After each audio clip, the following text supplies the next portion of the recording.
your parents have told you so. But the phone pings. A quick glance, you think. You open your phone, you scroll, and before you know it, an hour has gone by. A quick show of hands if this sounds familiar. Maybe not 11 p.m., but something like it. Yeah? I think some of us here were honest enough to acknowledge it. The thing is, this is not your problem. This is not a you problem. Social media has been designed to suck you in. It is designed for a reaction. It is not designed for a reflection. The companies that offer you a free tool in your hand. You must have heard there are no free lunches. Have you heard that one? Yes. So if there are no free lunches, how are Meta and Google and all these platforms and Snapchats of the world offering all of this to you for free? One of the things that I heard that was very powerful to me was that when you are not paying for it, then you are the product. What is that? Somebody is paying for your time. And that is why social media is designed to suck you in. But you know this now. And knowledge is a power. And Spider-Man said this, right? With great power comes great responsibility. So you know this. Social media is a power in your hand. But it is also a tool. Unless you become a tool in social media's hand. So I'm not here to preach you and say don't use social media. I know you've been told that enough. No. I don't think that time exists anymore when you will no longer use social media. I see the reason social media has empowered so many people. I see the positive impact it has created. Are you all familiar with anybody who's used social media and made a change? Yes? Okay, great. What you post creates an impression about you. It creates a perception of who you are. People will judge you based on what you post. So what does that mean? Don't post something for those people, is what it means to me.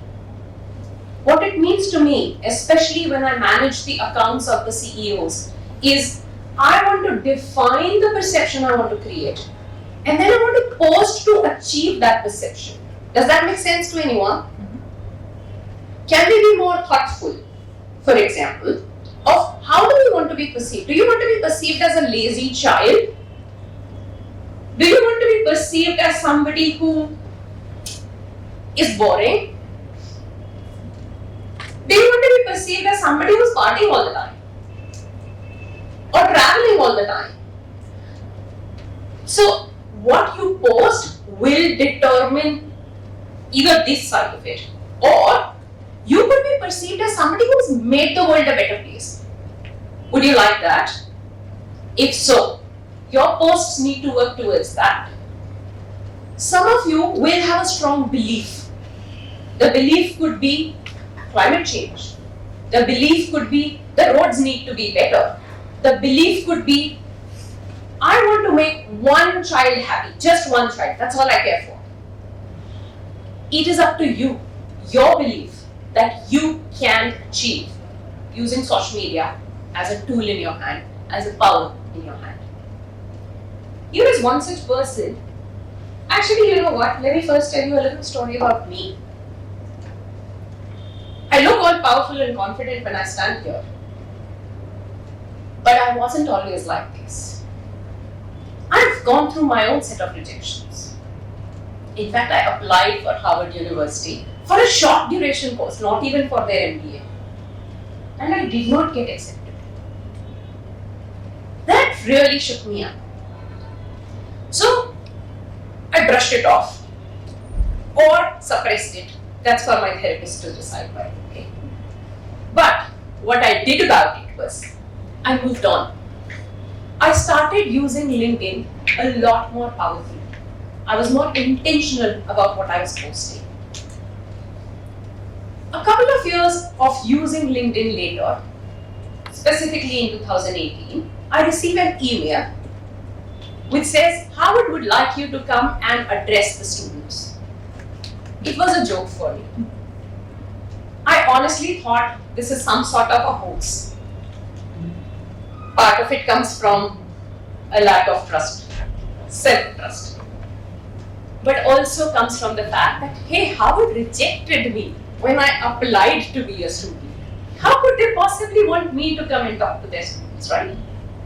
But it happened. Turns out, it was a real email, and I did go to Harvard and address their students. When I reached there, I asked them, how did you even find me, a nobody in India? And they said, when we searched for a social media expert in Asia, yours was the top name that showed up. Which, by the way, was the intentional use of social media that I'm talking about. I am no big shot.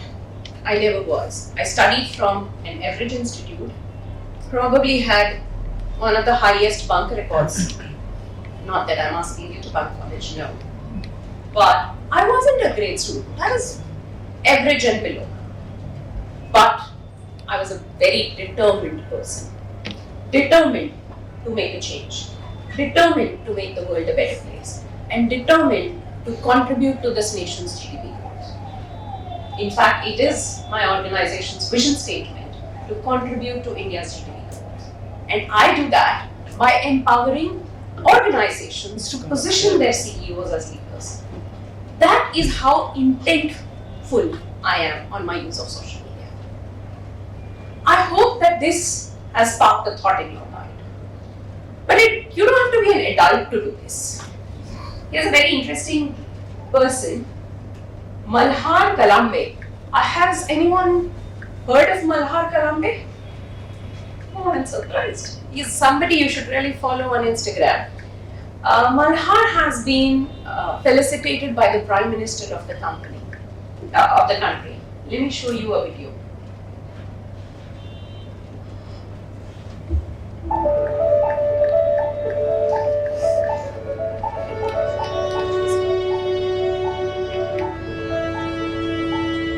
My name is Malhar Kalambe and I'm from Mumbai. I'm an environmentalist and I'm the founder of a youth community called Beach Peace. Beach Peace is basically a youth-led community by the youth and for the youth. We initiated back in September 2017. We primarily organize weekly cleanup drives in and around Mumbai.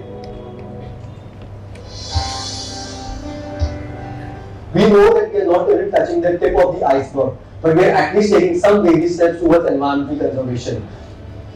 When we talk about environmental degradation, you have to come down to the beach and see the state of the beach in order to experience and understand it better. And that's what we're trying to do through beach cleanup drives. Are we good to start? Yeah! That's good.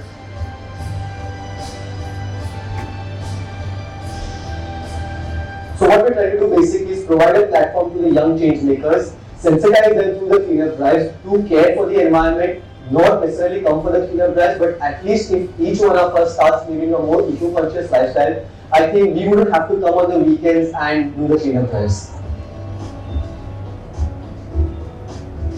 Over the years, this has turned into a youth movement, and what I've experienced is a lot of people look at us as inspiration. They have replicated the Beach Peace model into different cities or states of India. I want to take Beach Peace on a global level. I want to make it a global campaign because plastic pollution, climate change, environmental degradation is not only restricted to Mumbai or India. It's a global phenomenon. I think every other country is going through it. And I think the more people we sensitize through our campaign, the better it is going to be for the environment.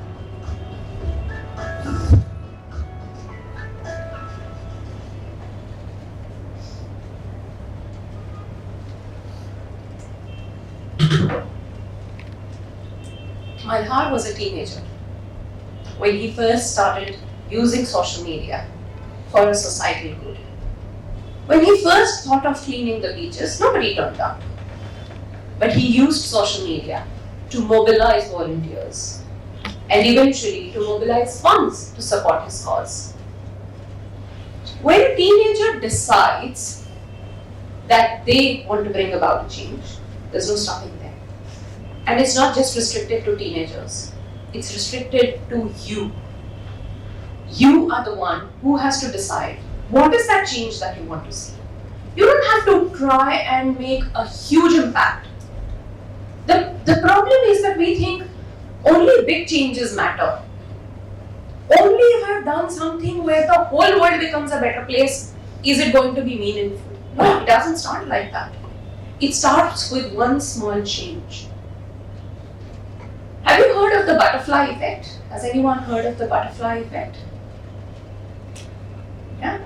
A butterfly effect, for those who may not have heard of it, is a theory that when a butterfly flaps its wing, it can cause a tornado somewhere else in the world. Are you going to wait to flap your wings? Or do you have a thought of what that's going to look like for you? And if you don't know, that's perfectly fine. I want you to take a moment before we jump to the next speaker to think, what is it that you want the world to perceive you as? And what is it that you want to do to make the world a better place? Because one thing is very clear. You've inherited the world as it is. You could make it worse, you could leave it as it is, or you could make it a better place. Thank you.